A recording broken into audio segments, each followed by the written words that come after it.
Some may ask, why was I born with physical or mental limitations? What did I do to deserve this heartache? Why did my father have to suffer so much following a cruel, disabling stroke? He was such a righteous man and always faithful and true to the Lord and His church. Why did I have to lose my mother twice, once to the ravages of Alzheimer's disease, and secondly to death? She was such an angel.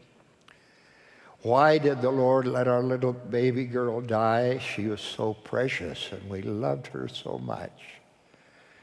Why hasn't the Lord answered our prayers the way we wished? Life isn't fair.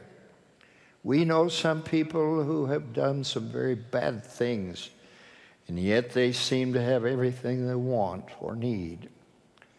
Dr. Arthur Wentworth Hewitt suggested some reasons why the good suffer as well as the wicked. First, I don't know. Second, we may not be as innocent as we think. But third, I believe it is because He loves us so much more than He loves our happiness. How so? Well, if on a basis of strict personal return here and now, all of the good were always happy, and all the bad suffered disaster, instead of quite often the reverse, this would be the most subtle damnation of character imaginable. President Kimball gave this insightful explanation. If pain and sorrow and total punishment immediately followed the doing of evil, no soul would repeat a misdeed. If joy and peace and rewards were instantaneously given the doer of good, there could be no evil. All would do good not because of the righteousness of doing good. There would be no test of strength, no development of character, no growth of powers, no free agency. There would also be an absence of joy, success, resurrection, eternal life, and Godhead. End of quote. Our love of God must be pure without selfish intent.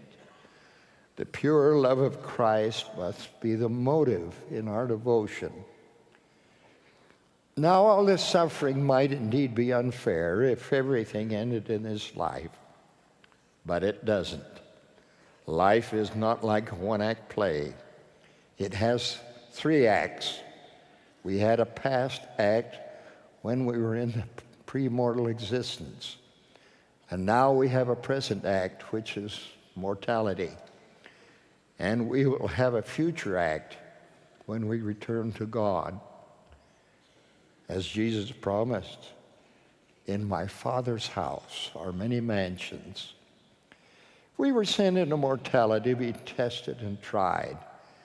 As the Lord explained to Abraham, we will prove them herewith to see if they will do all things whatsoever the Lord their God shall command them. Our past and present sufferings cannot, as Paul said, be compared with the glory which shall be revealed in us in the eternities. For after much tribulation come the blessings. Wherefore the day cometh that ye shall be crowned with much glory. So, tribulation is useful in the sense that it is helpful to get into the celestial kingdom. Some, because they lack faith or understanding of the eternal plan, become bitter and lose hope. It is not so much what happens to us as how we deal with what happens to us. That reminds me of a passage from Alma. After a long war, many had become hardened, while many were softened because of their afflictions. The same circumstances produced opposite responses. Each of us